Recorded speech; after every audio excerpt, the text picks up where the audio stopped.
Have you ever wondered how powerful it could be if you could ignore the media and everything else that society is trying to sort of pump into us? Well, I've got a funny story about that. So a couple of days ago in the UK, it was our general election on the 4th of July. And in the morning, my cousin, Sim, shout out to Sim, she messaged me saying, "Don't forget to vote today." And I replied with, "Sure, what's the election?" And she replied with, "Oh my God, how out of touch on another planet are you? It's our general election." And this is a thing, right? I'd not even realised it was a general election. And that's because I stopped watching or listening to the news a long time ago. And I decided it wasn't adding anything to my life. And I go further than that. I generally ignore everything in the, mainstream. So I'm going further than that. I generally ignore a lot of things that society is trying to pump into our brains. So I don't watch sitcoms. I don't watch TV. I don't even watch football. I was never a big fan of football, but I gave that up a few years ago because I just realised it was just a massive distraction. I didn't really see what it was adding to my my life. I mean, I just saw football as associated with going to the pub and getting drunk, and I just didn't want to do that. I wanted to do other things. I mean, funny thing is, it's England international game right now. It's happening in all these bars. I'm not even bothered. I'm not watching it. Why is it so powerful then to ignore the media? Well, I think first the media, you've probably seen this now. There's a lot of alternative media sources, and no matter where you pick your media from, it's all pumping ideas into your head. And I choose not to consume those ideas. I mean, have you ever thought, really, what if what the media are telling you is actually somehow curated to try and manipulate what you think about certain policies or particular views in society? And what would it be like if you just totally remove that from your life? And what would happen? So from my own personal experience, what I've found is, yes, when you do, it's almost like going off grid a bit. When you do ignore the media and anything like, whether you want to ignore football, that I don't think that's too bad. When you do start to ignore the media, the first thing you realise is you start more leaning towards your own natural opinions.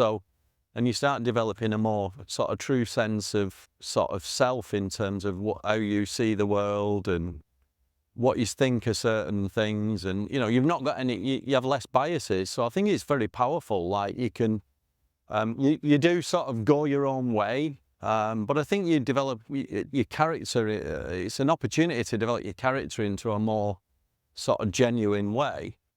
And just on the topic of, whether it's sort of media, watching soap operas or sitcoms or series, what's your favourite series, or even a sport like football or rugby or whatever you're into, you could turn around and say, well, that's my enjoyment. Well, yeah, that's true. You can get some enjoyment from watching football, but when you remove those things, you don't miss it.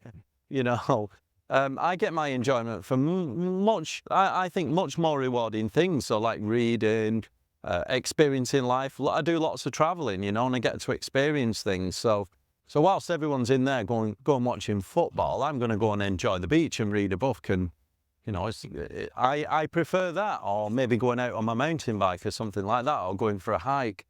I think it's much more rewarding, and you can focus on things that are actually going to benefit from you. Because if you think about, what actual benefit would you get from, say, watching football or listening to the news? What does it really give you? You think about the news, it's telling you about something that's so abstract from your everyday life. You'd be far better. This is what I say all the time. I think rather than listening to the news and worrying about what is happening in the election and what one politician says to another, or what one politician's going to promise you. I mean, I don't even know who got in. I think it was the Labour Party. I don't like the Labour Party. I don't like the Conservatives. I don't like any of them.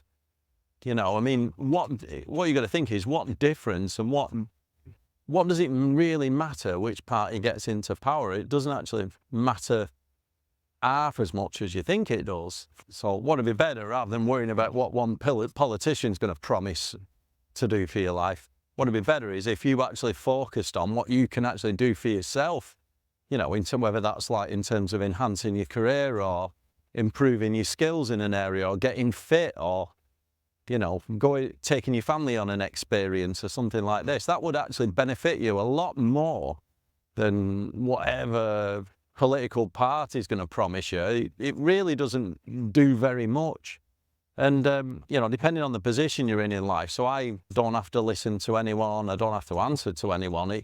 It's probably a lot easier for me to sort of say what I want without fear of losing my job or anything like this. That's all true, but, you know, I do think that if you just focus on what would actually benefit you, you know, work towards some goals or something, and just improve your life, what you can actually do for yourself and the people that are closest to you, who cares what happens in the world or in the media or what political party is in power? I really don't think it matters all that much. One thing I would say about, since I've stopped listening to the news, I don't think there's ever been a single time where I've missed something really important. I've not watched TV now for probably about 10 years, unless I go around to someone's house and they've got the TV, and I won't watch it at home, and I never watch the news, never listen to the news. I've not missed anything. I always say, you know, if there's anything important that I need to know, I'll hear about it either off my auntie or Simone or someone like that. You know, someone will tell me.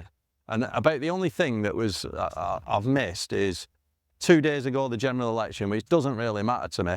Oh, and when there was a lockdown for COVID, I mean, that didn't really make any difference to me either. I actually enjoyed that.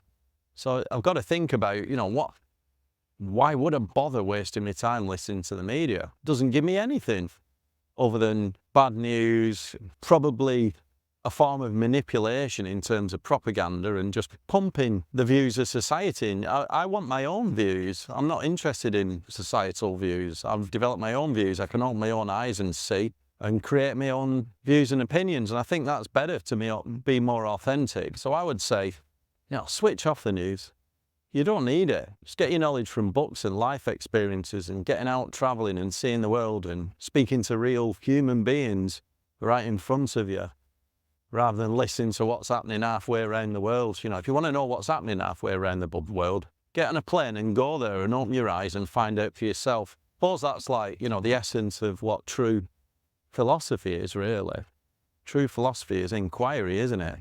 True philosophy is going and experiencing things and figuring things out for yourself. Yeah, you can read things in books and, you know, worse, you can even listen to the news, but that's not going to give you a true sense of what it's really like to experience that. The only way is to get out there and experience it. So switch your TV off, stop watching the news, don't listen to it on the radio, I would say, and just focus on what matters to you in life and, you know, create your own lifestyle and achieve your own goals. You don't need to listen to any of that. All right? Hope you like that one. Don't forget to subscribe and see you all next time.